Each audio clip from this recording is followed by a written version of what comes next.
ఓం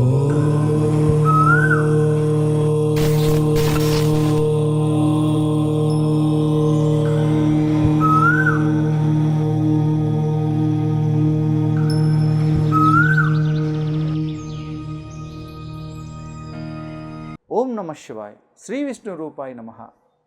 ఈ పోటీ ప్రపంచంలో చాలామంది అనుకోకుండా కొన్ని అప్పులు చేసి సతమతమవుతూ ఉంటారు. వాళ్ళ అవసరం నిమిత్తం కావచ్చు, కుటుంబానికి సంబంధించింది కావచ్చు, ఇంకేదన్నా పక్కన వారి దగ్గర తెచ్చి వాళ్ళు ఇంకోరికి ఇచ్చి నమ్మి వాళ్ళు ఇవ్వక వీళ్ళు నడిమదిలో స్టక్ అయిపోయి చాలా బాధపడుతూ ఉండొచ్చు. అలా మీరు ఎవరికన్నా డబ్బులు ఇవ్వాలి, ఆ అప్పు మాకు తీరట్లేదు అని అనుకుంటే నేను చెప్పే ఈ చిన్నపాటి రెమెడీస్ మీరు ఫాలో చేస్తే 100% మీకున్న అప్పులు త్వరగా క్లియర్ అయిపోతాయి. దాంతోపాటు మీ కష్టం కూడా ఖచ్చితంగా ఉండాలి సుమా. నేను చెప్పే ఒకటి పాటించి అప్పులు తీరలేదని రేపు మీరు నాకు అస్తమానం ఫోన్ చేస్తూ కూర్చోవాకండి. మీ వంతు ఫలితం కూడా మీకు ఉండాలి. కానీ కొన్నంత తెలివితేటల కన్నా ఘోరంత అదృష్టం ఉండాలి. మనం పడే కష్టానికి కూడా కొంచెం ఆ దేవుడిదే కలిసి రావాలి. కానీ ఇలా చేస్తే ఖచ్చితంగా మీకున్న అప్పు ఏదో రూపం తీరిపోతుంది. అది ఎలా అంటే, మీరు 5 మంగళవారాలు చేయవలసింది ఏంటంటే, పొద్దున్నే నిద్రలేసి తలస్నానం చేసి దేవుడి దగ్గర కూర్చొని పూజ చేసుకున్న తర్వాత ఓ బిర్యానీ ఆకు ముందుగా తెచ్చిపెట్టుకోవాలి.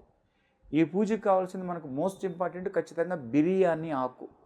ఈ ఆకు తెచ్చిపెట్టుకొని ఎవరికైతే మీరు అమౌంట్ ఇవ్వాలో, ఇది మన అప్పు తీరిపోవడం కోసం మాత్రమే. ఇప్పుడు నేను చెప్పే ఈ పరిహారం, ఎవరికైతే మనం అమౌంట్ ఇవ్వాలో వాళ్ళ పేరు బ్లాక్ కలర్ పెన్ తీసుకోవాలి. బ్లాక్ కలర్ పెన్ తీసుకొని వాళ్ళ పేరు బిర్యానీ ఆకు మీద రాసి, ఇంకో రెడ్ కలర్ పెన్ తీసుకొని వాళ్ళ పేరు కింద స్వస్తిక్ గుర్తెయ్యాలి.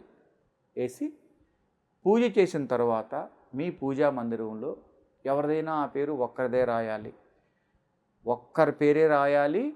అది ఒక్కరోజు మాత్రమే ఒకరి పేరు రాయాలి. ఇలా మనం 5 వారాలు చేయాలి. ఈరోజు మంగళవారం నేను ఒక్కరి పేరు రాసి కింద స్వస్తిక్ గుర్తేసి పూజ అయిపోయిన తర్వాత ఆ పూజా మందిరంలో ఈ బిర్యానీ ఆకు ఆ పర్సన్ ఎవరైతే ఉన్నారో వాళ్ళ అప్పు మాకు త్వరగా తీరిపోవాలి అని అమ్మవారికి దండం పెట్టుకొని ఆ బిర్యానీ ఆకుని మీరు కాల్చేసేయాలి. కాల్చేసి అది పక్కన పడేయాలి. ఆ బూడిదని దండం పెట్టుకోవాలి.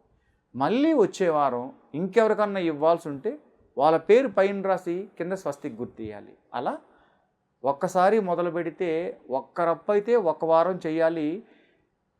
రెండో అప్పుకి 2వ వారం చేసి ఆపడానికి లేదు. అయితే 1, 3, 5 అయితే ఒక్కరి పేరు రాసి తగలబెట్టి సైలెంట్ అయిపోవాలి. రెండో వారం ఉన్నారనుకోండి, 2వ వారం చేస్తే ఖచ్చితంగా 3వ వారం చేయాలి. 3 కప్పు ఇవ్వాలి, 3 వారాలు తాపేయచ్చు. లేదు 4 కప్పు అనుకోండి, 4 ఆకులు కాల్చి గమ్ముండకూడదు, 5వ ఆకు కాల్చాలి.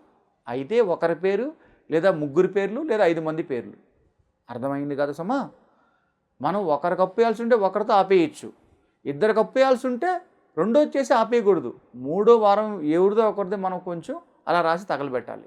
అలా 1, 3, 5 5 వారాలు మనం ఎవరికైనా అప్పు వేయాల్సి ఉంటే ఇది ప్రతి మంగళవారంలో చేయొచ్చు. టైం ఏదైనా పర్వాలేదు. మధ్యాహ్నం 12 గంటల లోపు చేయాలి, సాయంత్రం అయితే 6 గంటల తర్వాత చేయాలి. ఇలా మీరు చేసిన ఆ ఒక్కరోజు నాన్ వెజ్ తినరాదు.